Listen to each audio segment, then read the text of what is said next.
Good to have you on. Looks like you're calling from your studio. Yeah. It's my little. It's quite dark in here. I like it nice and dark, but it's my little den. Nice. Yeah, it's quite privileged to have a kind of soundproofed room where you can bang out some tracks. Yeah, it completely is like it's. I used to be in my bedroom next door, and it's completely changed like my mindset. Like it's a one room to come into.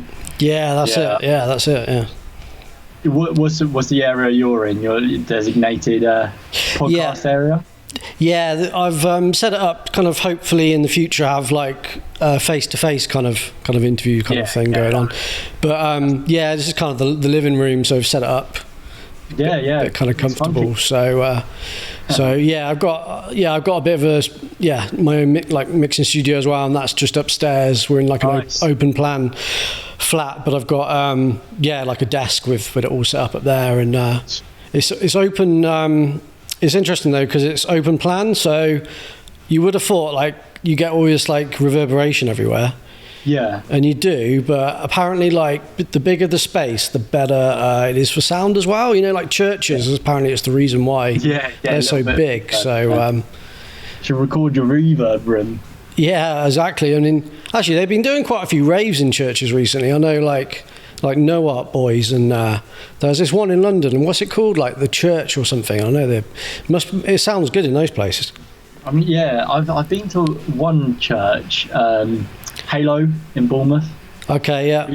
Heard of it? Yeah, it's weird. It is a cool little venue, but yeah, it's exactly what you said. The reverb in there. Like I saw Annie Mac there. Okay, yeah. On the whim, literally, I was just out on a night in Bournemouth, and then turns out Annie Mac ain't in the church. So yeah, just flew in there, and it is a bit. I think it's because we're producers. We like to pay attention to the sound, so it was It was a bit much. You couldn't really like get into the music too well. Yeah, it's always a gamble when you for that kind of thing. Everyone's got their like favourite setup and like either at a festival or position in a festival or in a favourite club for their favourite sound system, or whatever. So, what's your kind of favourite? Just a good all-rounder. There's always a sweet spot at festivals, for example. I love the 10. Yeah. Good. Yeah. XOYO I went to like before the lockdown. I think it was always a solid one. Yeah, like in the basement they got a good setup, and Fabric's pretty cool.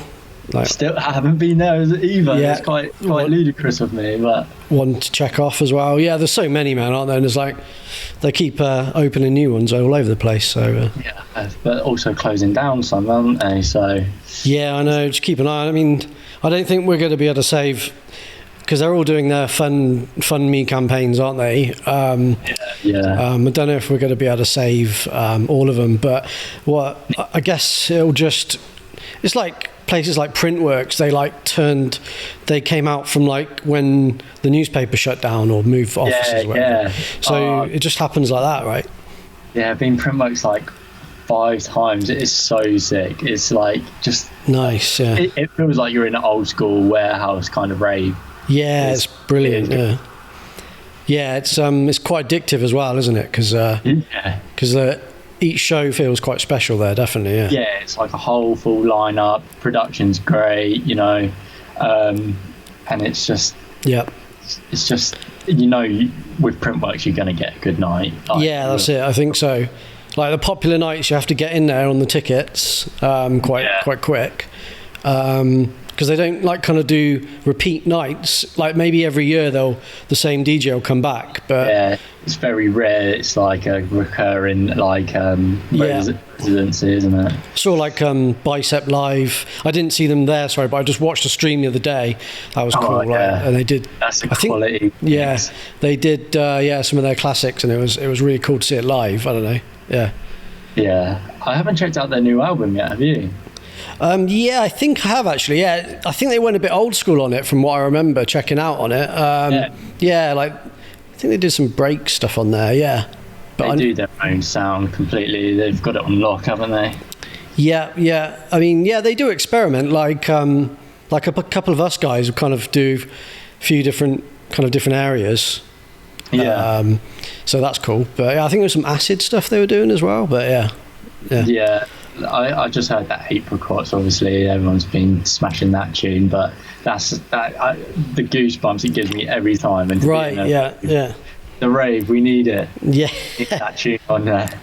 Yeah, exactly, man. Yeah, so I know I just stepped out onto my balcony. I was like, I fancy a night out after this later. It'd be nice. And then I was just like, this massive like thing in the back of my head was like, what? Why can't I go? Oh yeah, and it just came back to me suddenly. Almost forgot. Like, are you in London? Are you? I am actually. It's quite funny because I kind of in October I moved to Shoreditch, like right in the centre of it all, to kind of. Shoreditch is a great area, isn't it? Yeah, for just to be in the action a bit more, and then obviously there's no action right now, so. yeah, it's so gutting. There was a little blip of action like around, I think it was around October, November, where they opened up things a bit. Kind of opened up, yeah. But then it just, so I got a little taste, but. Yeah, all socially distanced kind of events, were they? Yeah, that's it, yeah. Some taste DJs or? Yeah, I managed to go to, I don't know if you know Ben Murphy, Music Related. I managed to go to his at Basing House. Nice. What was that like? Yeah, it was great, man. Had a chat to his partner Luke as well, who does the label with him. I caught it. Music Related. I'm pretty sure that's his label. Yeah.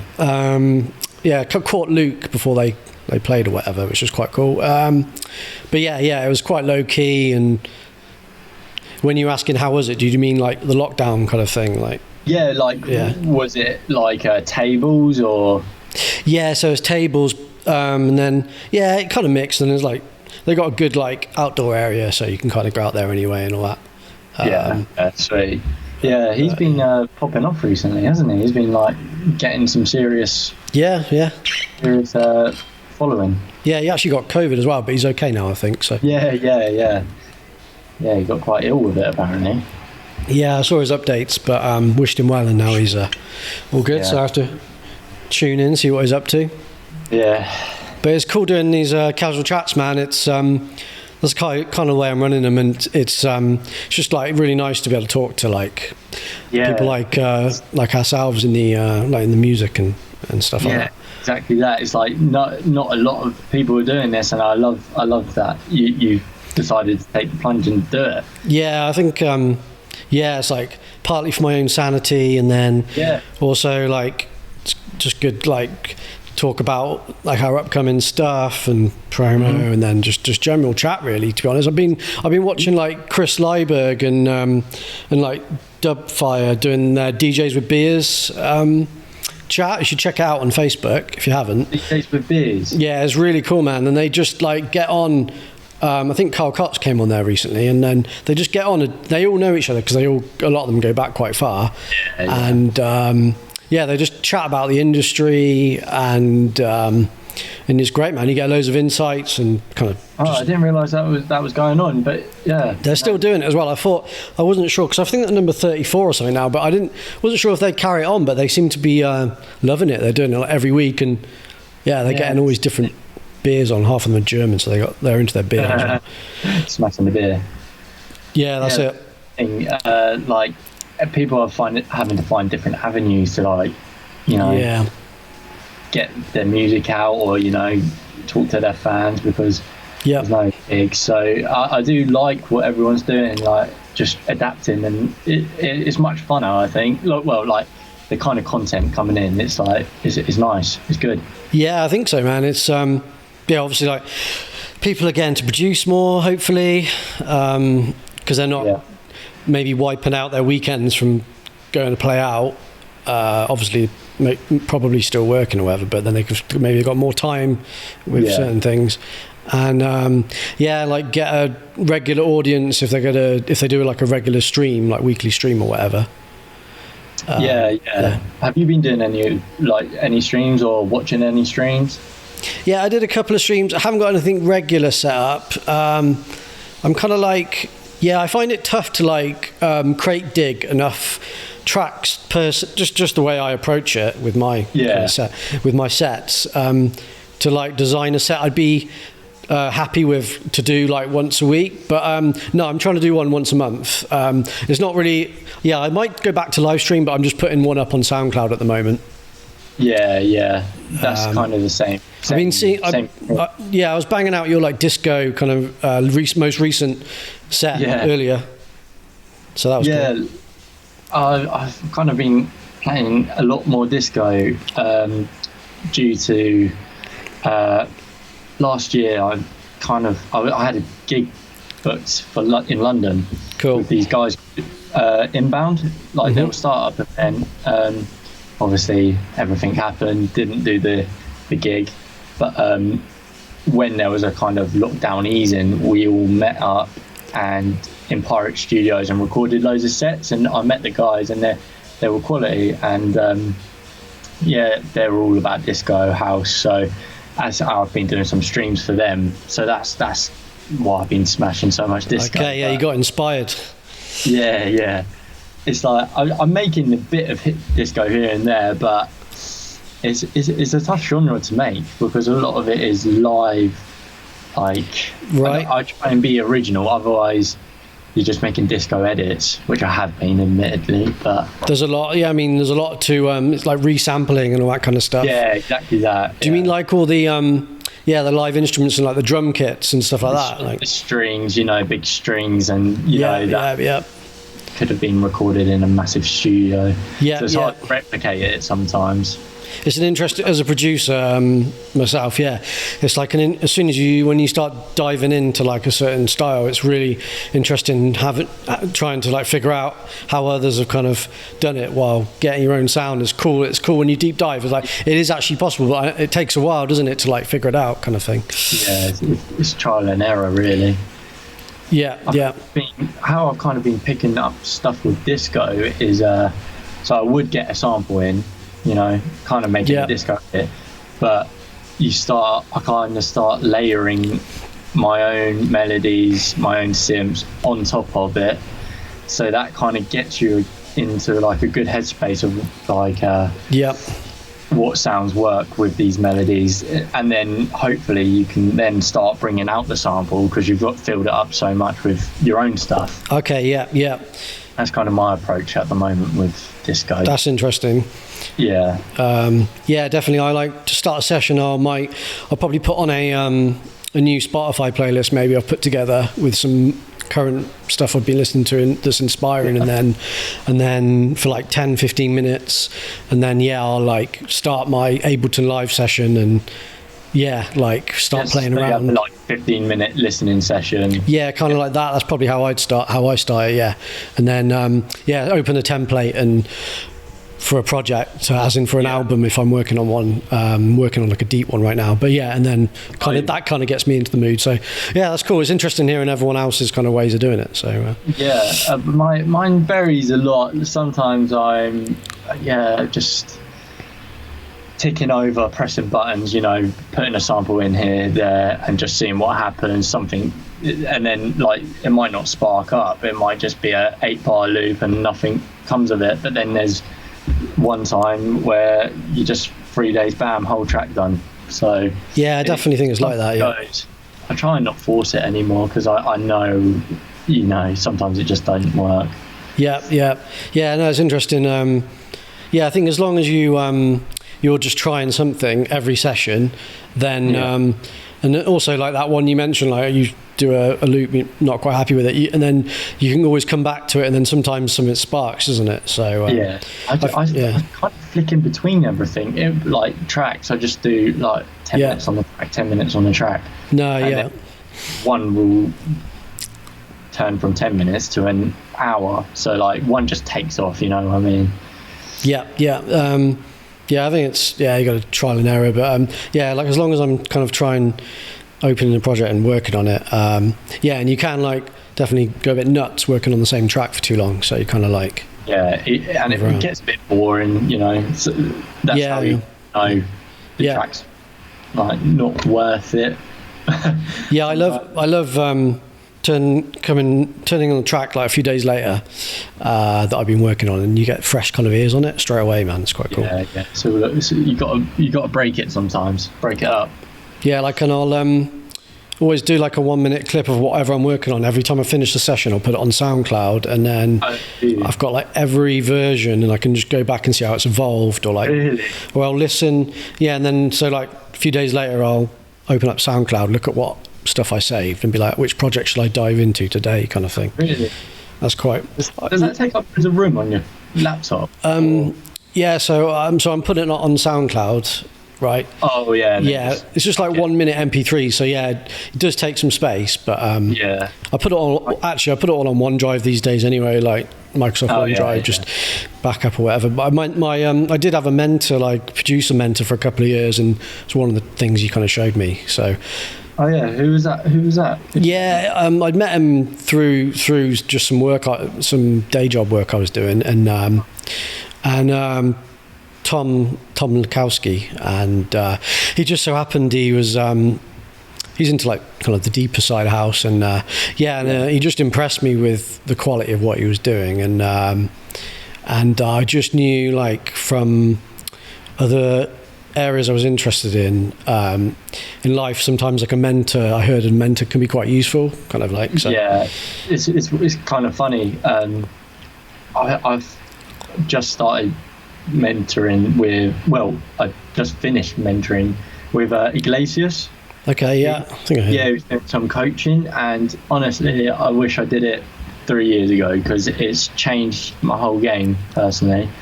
Cool. I feel like I learn better off people rather than watching videos. I need to kind of do it alongside someone, and I don't know, is that the same for you? Do you feel like you learn better with mentors? Yeah, that's it. That's interesting to hear, like, from yourself. But yeah, it was. I'd basically done years of videos, like you said, watching different. Yeah.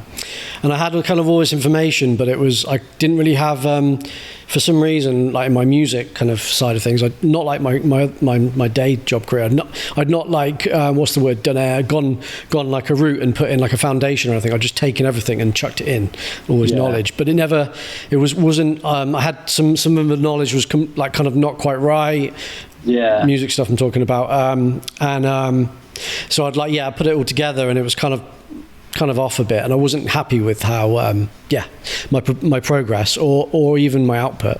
So so having like Tom for a year or two, like helped kind of just sort out what was right, what was wrong, and take from his workflow, like some tips from his workflow, like creating templates and stuff, and big time savers and stuff. And it changed the game, man. I think it helps, like, because he's done some professional engineering as well, so it helps, like you said, going to someone who's doing it maybe professionally already. Yeah, that's exactly it. Like with Iglesias, I knew he's top of the game. So, but obviously I didn't want to copy everything he tells me. I pick and choose like stuff that I found that's gonna help me so much. But you always get contradicting knowledge. So like a YouTube video will tell you this, and then someone does it this way, like, and then you're just like, so you do have to pick things yourself, I think, whatever works best for you. And then you hear like, oh, there are no rules. And then after all that, it's like, there are no rules. There's no rules in music, but there is a few rules. There's definitely a few rules. I mean, even like you said, like, you know, obviously like copying your mentor, like it's impossible anyway, isn't it? Because they'll show you techniques, but as soon as you go off, you just do your own thing anyway, don't you? Execute exactly how they do it anyway. It's like, but that's why it's cool, because you take those rule sets, and you can apply it. And then I guess that's how you become your own artist. You've just this amalgamation of like, that's it. Everyone's different ideas, and then you've had your own spin on it. And then that's how you kind of make your sound, I guess. That's it. And that's the coolest part about it, man. Like creating, like, so you're into dance music and being on the dance floor and just having your own sound. How cool is that, man? Like that's what I'm striving for at the moment. Yeah, that's it. And it's just time, I think. And definitely. The guys who are the best just stick at it, and like, it doesn't really matter how much time a week you've got, just as long as you keep going. I think like it's like 10,000 hours, isn't it? Yeah, 10,000 hour rule. And then I heard this guy saying like, 10,000 hours is all right, but if I hire a lawyer or hire a doctor to do something for me, I want 20,000 hours. Oh. I like that saying, man. And also I like the saying, I was talking to Funky Tino last week about it on video call about the saying how like no musician has actually finished their performance, like it's always getting better.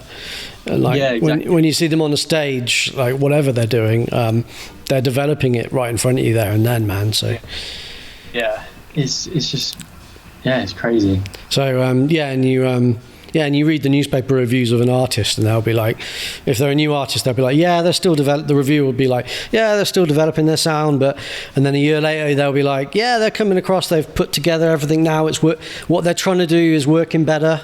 Like I could see what they were trying to do, and now a year later, their sound's matured. So it's just a cool journey anyway, just to see that, to be honest. It's a journey. Like I've gone from every genre. Like I think I started off on the old EDM. Like cool, yeah. I think a lot of people did. It's a bit of a dirty word now, but you know what? At the time, I loved it. Like, and I mean, it's got a place, man. It's its own style. So I get the criticisms, but at the time, it was great to me. But now I've travelled all the way down into like underground, like I'm old school house, like that's what I'm kind of trying to revive. Cool. So, I think that's the great thing about house, man. Just all its genres, they're always so good, and none of them go away, and they just kind of bubble up left and right. And like Amsterdam, I think, is one of those places where the trends go through quite quickly, because like I think I heard that Amsterdam music event, it was about EDM, and now they say it's about house. But like, I mean, I don't mind them saying it's about house, because to be honest, I'd say it's all house anyway. So me too. It just changed like trend, but I love the sound coming out of Amsterdam, like, you know, all the Dutch DJs. That's kind of my ideas at the moment, you know, like another. It's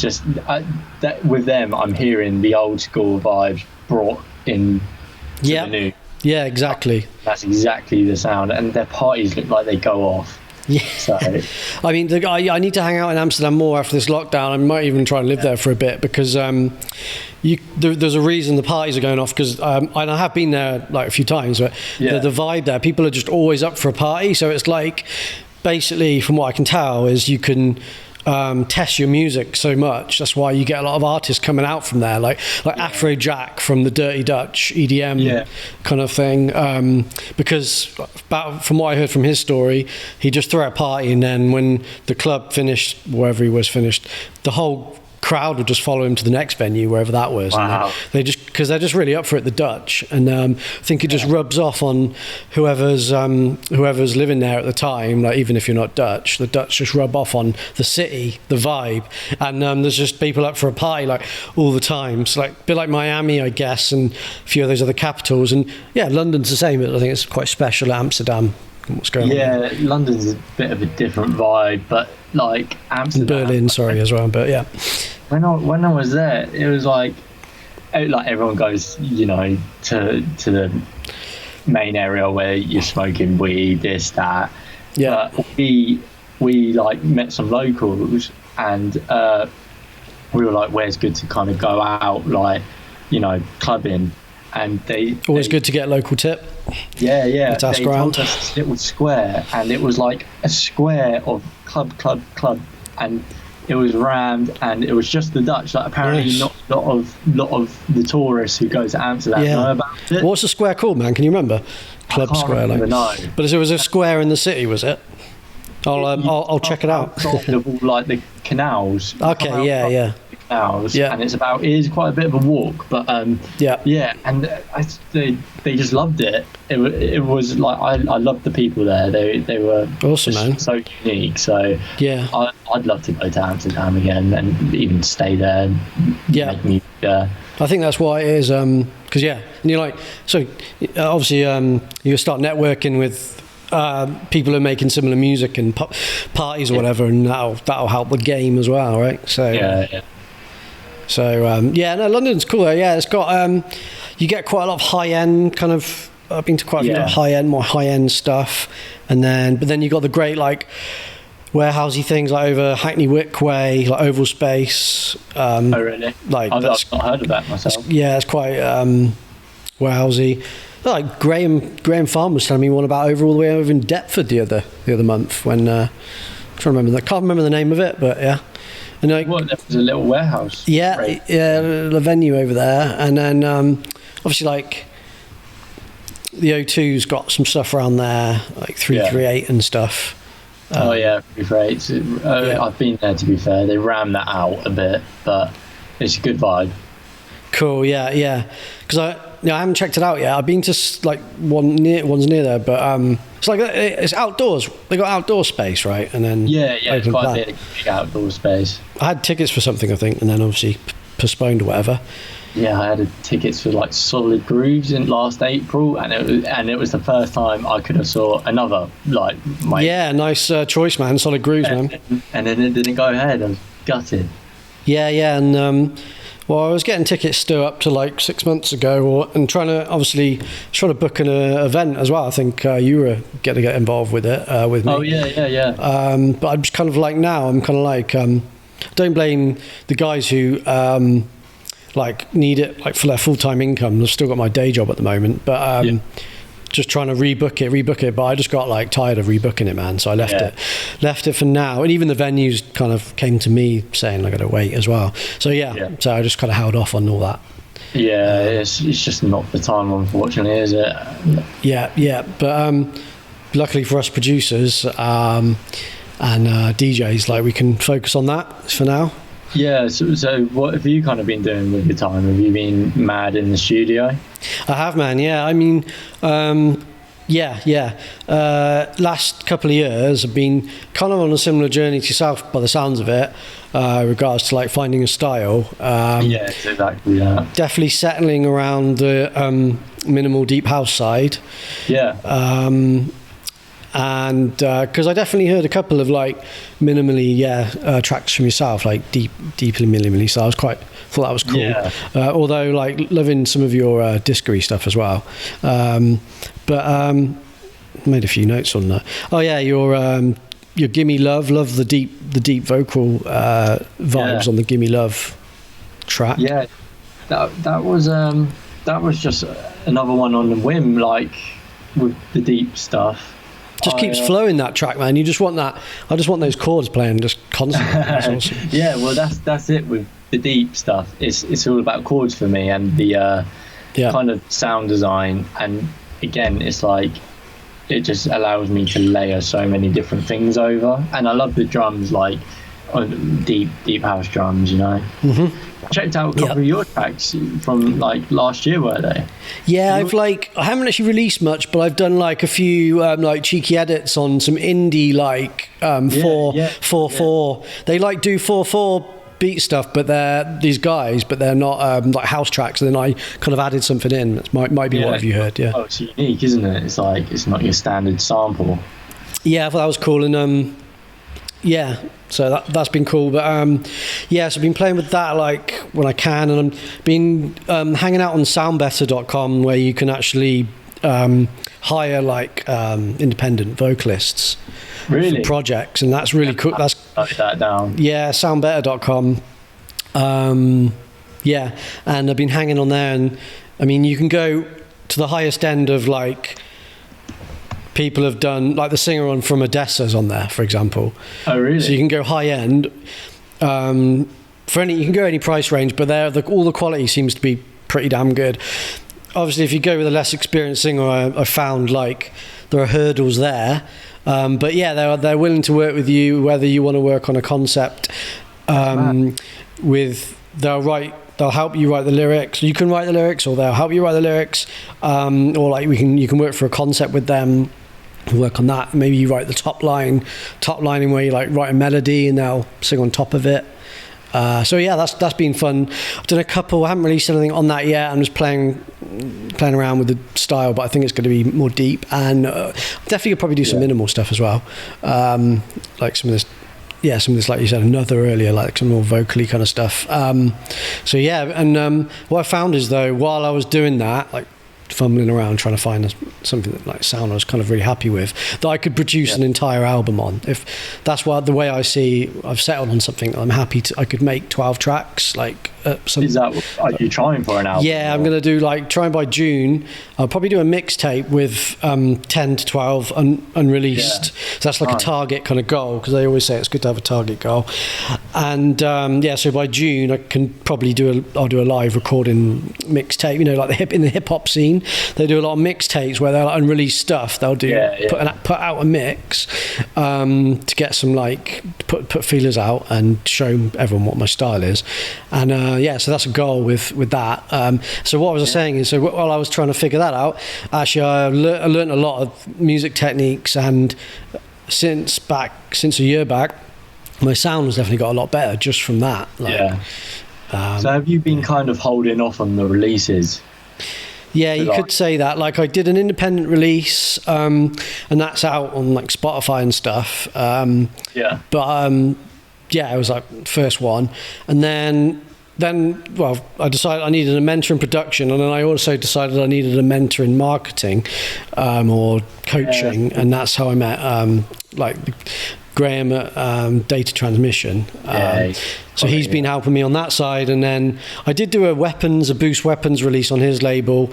And that was Tech House release called Body Shine. That's out on all channels, so I was quite happy with that.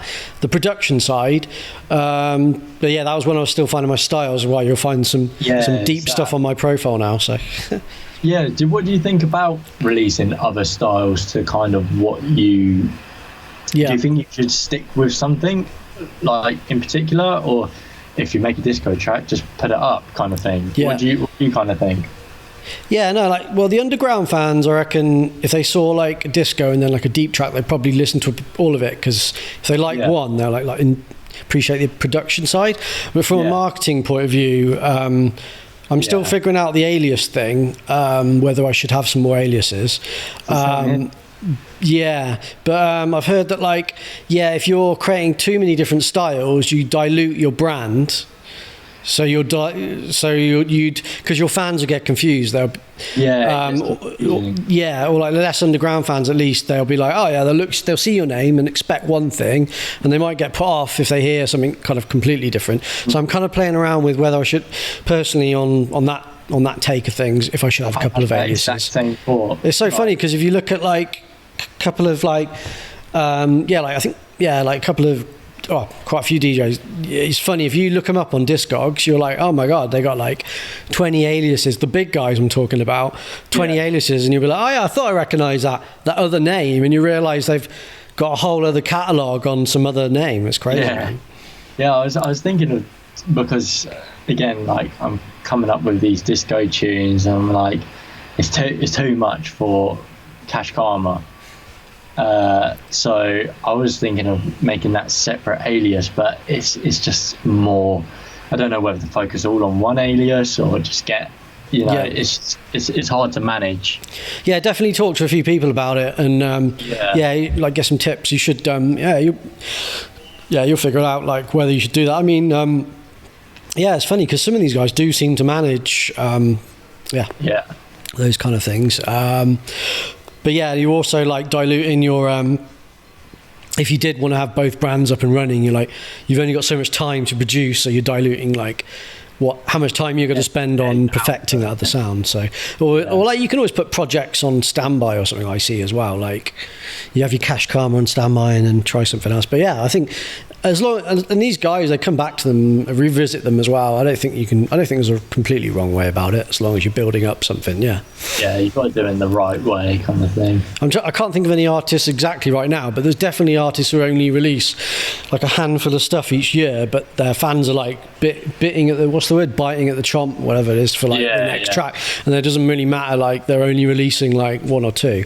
I think it's more of a, to be honest, from what I can tell, and watching DJs with beers, getting the I don't call them old, I mean like the more veteran, like long-term guys, it's just about staying in the game, and then because your name, the longer your name's out there, it just gets, people just remember it after a while, and then and I think that is kind of down to sticking with one sound but going through the trends, kind of thing. So you need to know that this is that DJ's kind of drums, but whether those drums have a more housey melody or a more techie melody, like obviously not just drums, it can be anything, like sound design, but and like arrangement, but you mean what defines the genre, kind of thing, like and one thing I learned from my mentor was the kick, in a way, does define like the entire style of the genre, which is amazing. But it can, the kick,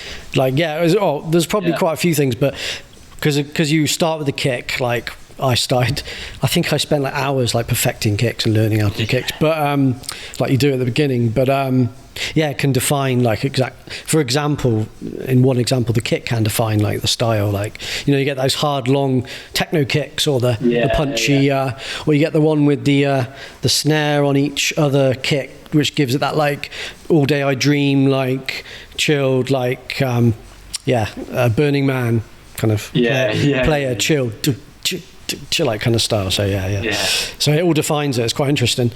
Dude, so talking about music, man, I tried listening to a couple of tracks. I listened to like your catalog on Beatport, and I noticed I couldn't click on play on one of them, and it was because it's not released yet. So what's that?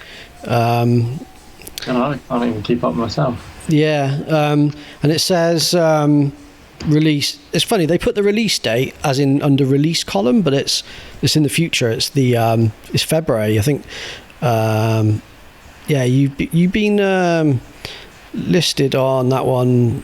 Smashing Beats. Yeah, I'm looking now. I was like trying to click it. I was like, why does it keep skipping down? And it's like, actually, there's one track that doesn't. I don't know. This is news to me. I'm looking at it now. Yeah, maybe that's just Beatport being funny. But it looks like Smashing Tracks, who I released Mind Migration. Is this real? I'm well confused. Yeah, maybe it's just an error on the thing. But I was just like, he's got some Kash Karma's got some new up and coming releases. I'll check those out. Because that's what I was going to ask you on this call, man. Just if you've got anything even if that's not one of them, I was going to ask you if you've got any interesting upcoming projects, man. You wanted to talk about or whatever. So this looks like a VA. So I think they're re-releasing it. Is that what it was? Okay, that makes sense. Yeah, it's my track. They never told me, but you know what? They're a really great label. Like they do a lot of promotion around your track. So cool, man. Yeah, I was checking out some of their stuff. Yeah. But as for upcoming projects, well, I've kind of been hidden in my studio, and all it is about is creating an arsenal of tracks. So I've got about, let's take a look. I've got about 100. But about 12 tracks all ready to go. That's exciting, man. A lot of it is kind of, I've got to try and pair them up because I want to bring out EPs this year. I've never done an EP, so I'm kind of just making tracks and seeing what kind of can get paired together. Cool. And slotted into an EP. I don't necessarily like to make a track and then kind of copy that track so I know it will make an EP, if you know what I mean. Consistent. I like to just make tracks, and if they can go together, they can go together. That's cool, man. That's exciting to hear. Like, I'm sure fans watching, just like, obviously, it's nice to get a little bit of background on what's happening in the studio, man. So, like, yeah, that's the thing. I've been quite quiet on social media, and no releases just yet. Like, since my Arse Shaker one was 3 months ago. Cool. So, not too bad. Yeah, it's not too bad, but I get nervous. People think I'm not doing anything, but I have been smashing it out in the studio, and I'm just kind of planning when can go where. I see I see some artists like A-Being, they like put like 2 swipes on Instagram, like, oh, which track should I work on this week? Like, that's quite cool to see, like, people doing that. You could do previews as well, like little clips or something. I should start doing that. Schedule some posts or something. I always get scared to leak, because I know what you mean. I'm like, when I next say, oh, this song's getting released, they've already kind of heard it, so they've lost the surprise. Yeah, small clips, I reckon, probably be safe. But that's just how my brain works. But no, I mean, they don't. They say don't put it on SoundCloud and do the whole track until like it's been signed or whatever. Like, so you can't do that. But loads ready. I do have a track signed and ready with Graham's new label, Graham Farmer. I think I heard about that. About the label, not your track. Yeah. I'm not sure if I'm allowed to say it. Sorry, Graham. It's all right. Say as much or as little as you like, man. He's just about to launch his 63B label. And I'm not sure when I'm placed, but it will be coming out hopefully soon. Cool, man. I like to say by March you'll start seeing my releases coming out. Is that tech? What kind of style are we expecting from yourself? Well, I know you've been working on disco, but was that the project with Graham, was that a tech house or what was it? That's more minimal house. Yeah. Cool. As I just I kind of make everything. I've been checking them all out. And you got a bit of minimal tech and some deep stuff that I was quite into as well. So so I've got a bit of minimal coming out, and then and there is a tech track, and then a lot of it is kind of the stuff I'm loving making at the moment, which is school house vibes. Pianos. Old break kind of beats. Cool, man. So it's always the way, like you always hear, like, it's always a delay once you've produced it, what you hear from the artist down the line. It's cool to hear what's in store. When those tracks are released, I'll be on something probably completely different. Now, for this album, my personal album, what I'm doing is I'm using the same Ableton template for every track.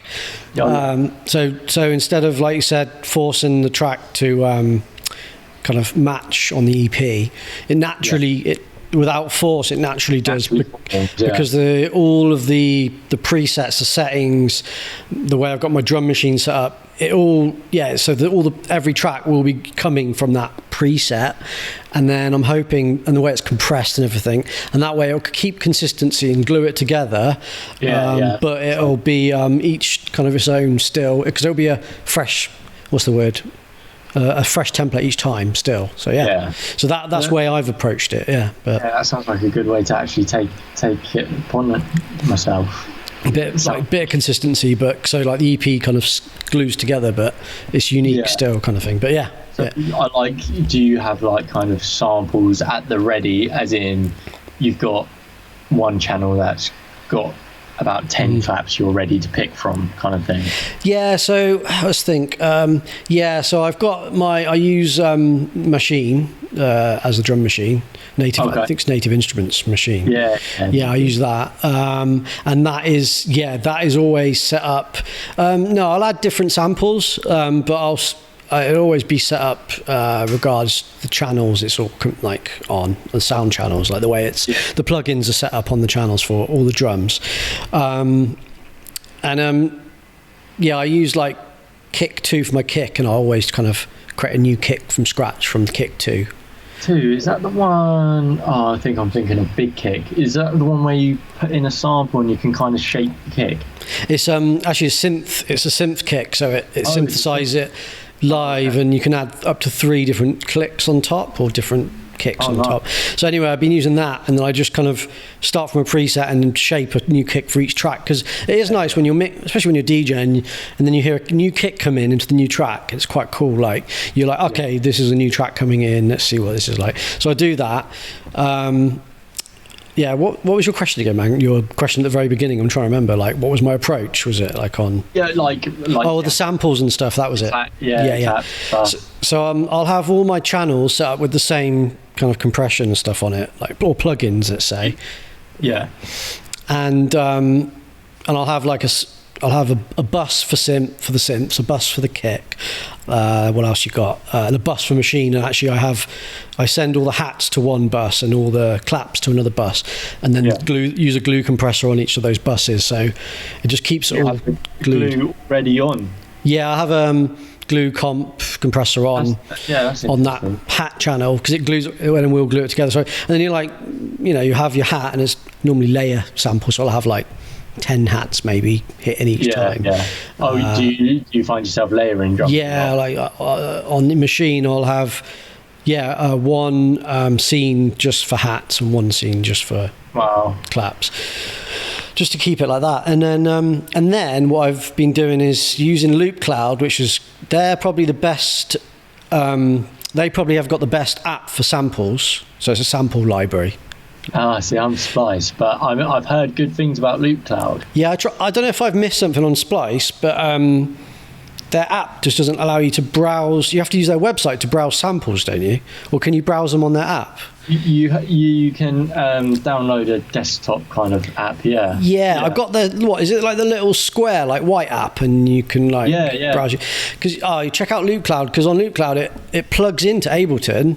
I couldn't see that on Splice, and then it sets up the timing to work with Loop Cloud. So whatever sample you play, you go through Loop Cloud checking out samples. So what I've been doing is going through that, and so whatever I build, whatever original rhythm I build with machine, because I always do that first. You always drums first, are you? Yeah, I think start with a nice groove rhythm. Like drums first. My mentor would kill me if I think started with pure samples. He says always build your groove first, and then I'll complement my groove with samples. But I'll cut the samples up, like, I don't know, do you use Ableton or do you use a different DAW? I'm Logic guy. Cool.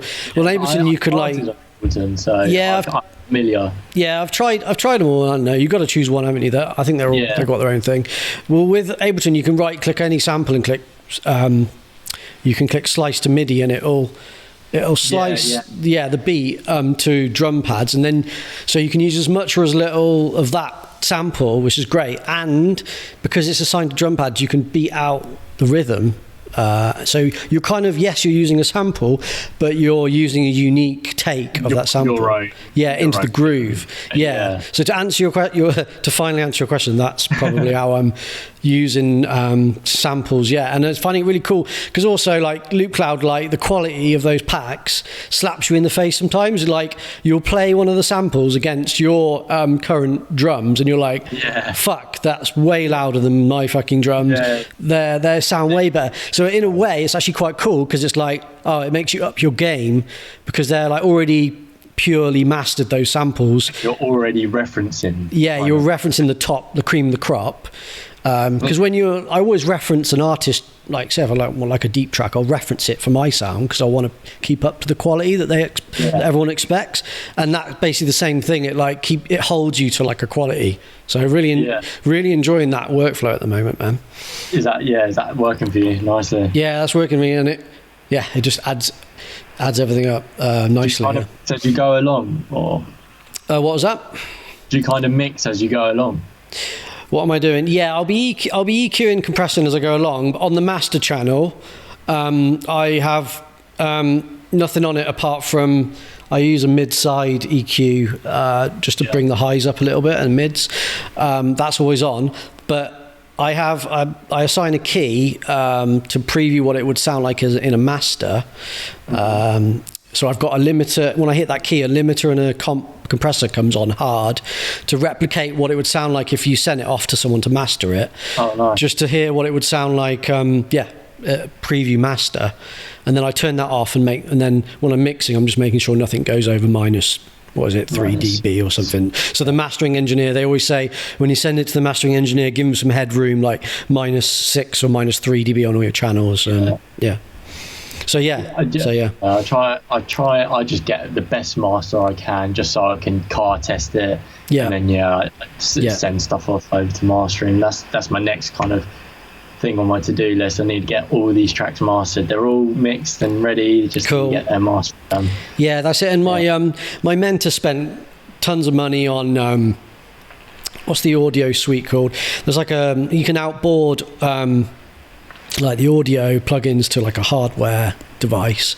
I think it's M Audio. I'm trying to think the name of it right now. But and he created his own mastering chain, which is it's cool, but it's expensive to do that. Yeah. And he like sends it out. He's bought a couple of hardware compressors, and he sends. So he started mastering his own stuff, which is kind of something I'll probably look at eventually. Because really? I was talking to Funky Tino, and I took his advice last week, and so it's always good to send it to a couple of people who master in.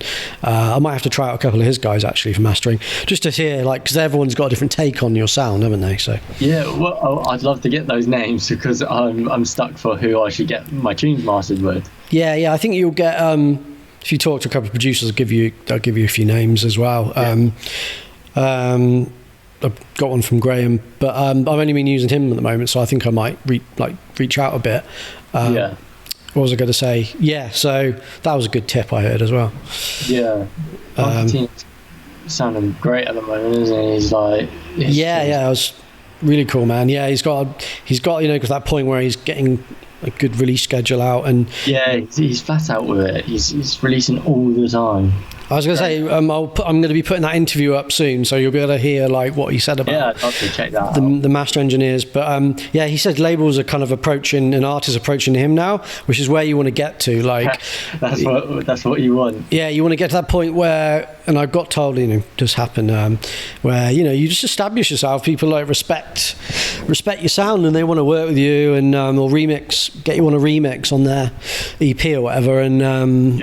He said is getting to that point now, which is quite nice. Other people, yeah. I'd love to, I've never remixed someone else, and it'd be interesting. I'd like to see how I kind of approach it. Yeah, I saw you did a collab with Sam Cooper, right? Was that? Yeah. I've done saw that too. That's cool, man. Yeah. What was that like?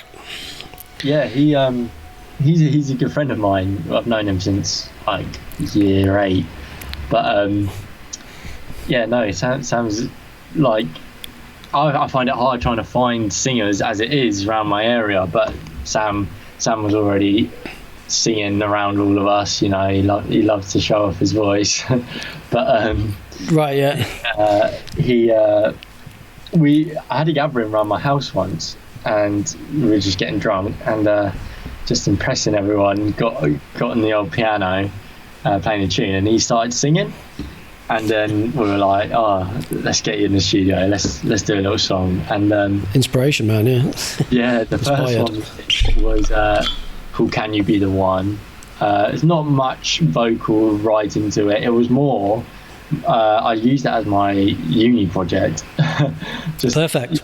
Just recording an original piece of music, and but then we just I just got him in here. We just messed around and vibe. Just have a few beers and don't take it too seriously. No, that's it. I think that's what I miss from Sound Better, because you have to really get the project right with these guys on Sound Better, because once it's signed off, that's all they're going to be singing. So I kind of miss studio time, which I would like to get a bit of studio time in or something. That Sound Better work. So it's kind of like Facebook. You see people there. Did they say their fees? Like, what are their? Do you get £10 for every hour or something like that? How does it work? Yeah, generally they'll have a rough price on their profile, and then you negotiate before they go ahead. It's final price, and also like they'll all have their terms already set out, like how much of the ownership of the copyright of the vocals and all that kind of side of things. So like when you release your track, you have to fill out the form, like who was contributing to it, then that's where you'd put like their terms in there. But basically, and that's it. And then they all work slightly differently, but but so my point was just that I'd enjoy the more freestyle, relaxed style like you were talking about with Sam, like a bit more, because then you can record some stuff and you can come up with some ideas, like and then maybe they can come back when you're like happy with some freestyling to like solidify it, kind of thing. Yeah, you can just piss about in the studio as well. You can just have a laugh about it. Like, I'm not sure how Sound Better is. Do they FaceTime? Like, do you Skype or FaceTime? You can, So you can do that. Like, but then obviously, from the way I've done it is once the project's set in stone, like what they're going to be singing and what melody, they'll go off and they'll start sending you clips until you're roughly happy, and then they'll send the final recording, and they can double up the lyrics if you want them and all that kind of stuff. Sick, right? It sounds like if you are struggling, well, I always struggle to find vocalists, so it sounds like a little outlet. Yeah, I asked Funky Tino about it, and you said he might check it out. Because I asked him about original vocals if he was interested. He just says he's so busy with sampling at the moment. He just listens. He's on YouTube, and he just like. So obviously that's another, because of course sampling's a whole other approach anyway.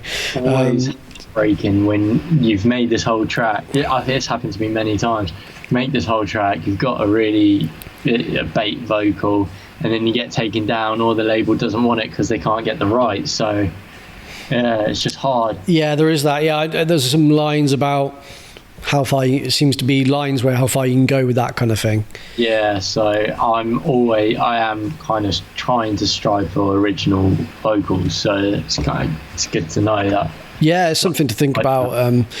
I think studio sessions are good. It might work out cheaper because, like you only get one set of vocals from the cost of Sound Better projects, and mine has spiraled out of control a bit because last year I was just getting the hang of it all, so I couldn't find I could process exactly like the vocals I had like into a way I liked, so I re-requested kind of so it gets a bit you have to go back to them and be like, oh well, it's not a problem, but it costs you some money. So it's fun though, man. I think that's the way. At least they get paid. I think they're buzzing with work right now. Those guys from one area that's in the industry that can do this kind of thing from home or wherever. So I just don't know if there'd be a vice versa of vocalists trying to, like a producer website where vocalists go to find producers. They can probably find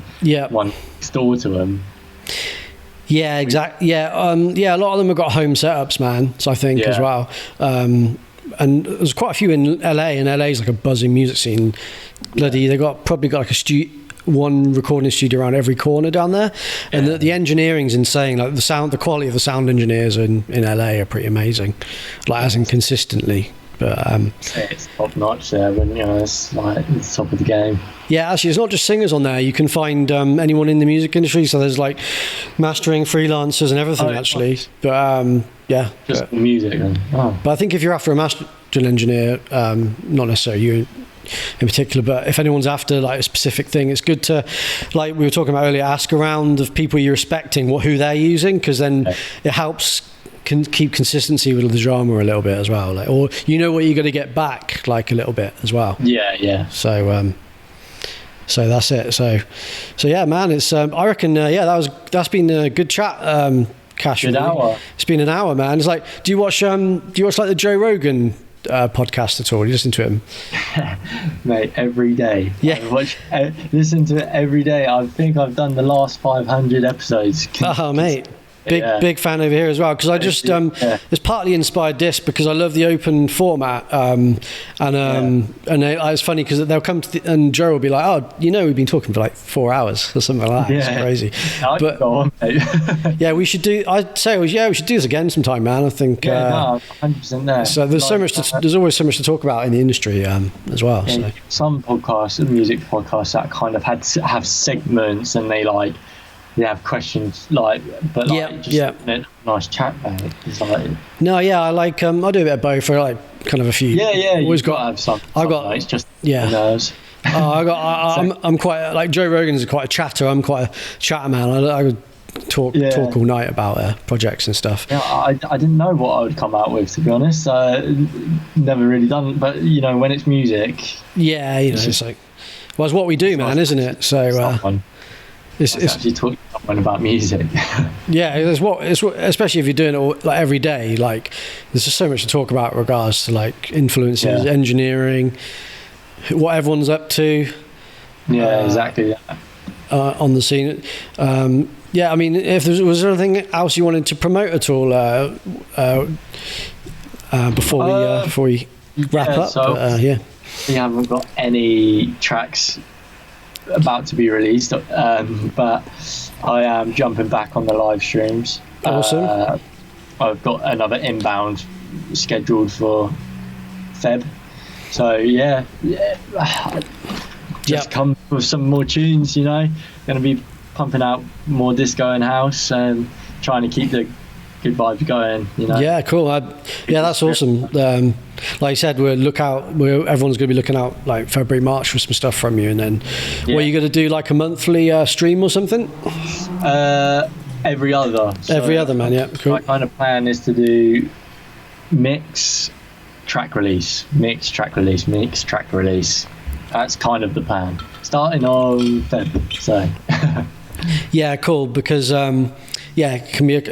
both can take a lot of time up, right? So it's like the prep for the mixes, like I'm trying to get my setup nice. I move everything in my house, so I've got a good image. The track searching, it does take much longer than people think, and it does.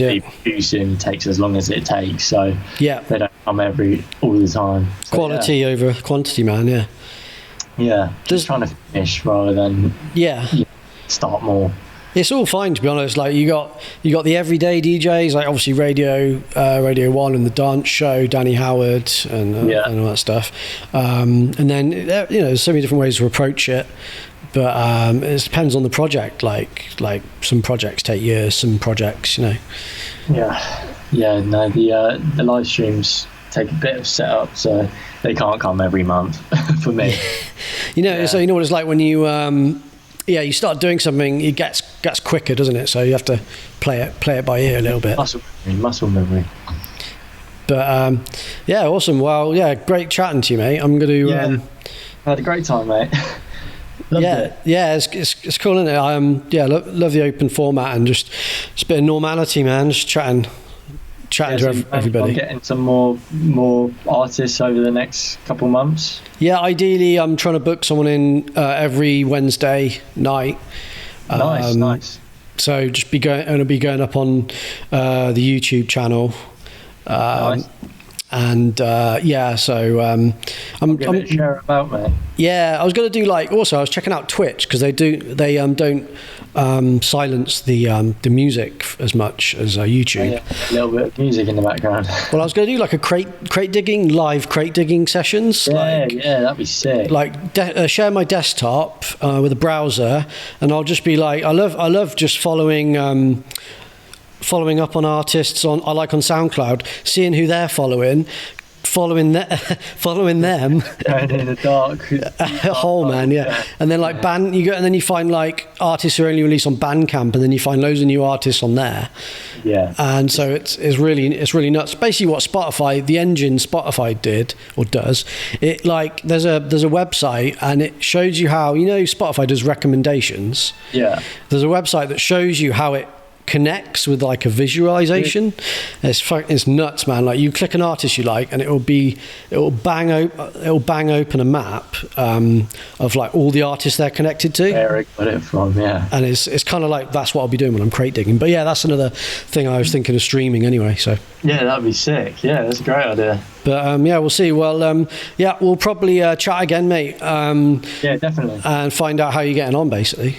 Yeah, hopefully with some releases for you. And all that. So, well, peace out. Have a nice rest of your evening and week. Lovely. Cheers, mate. Cheers, Kash Karma.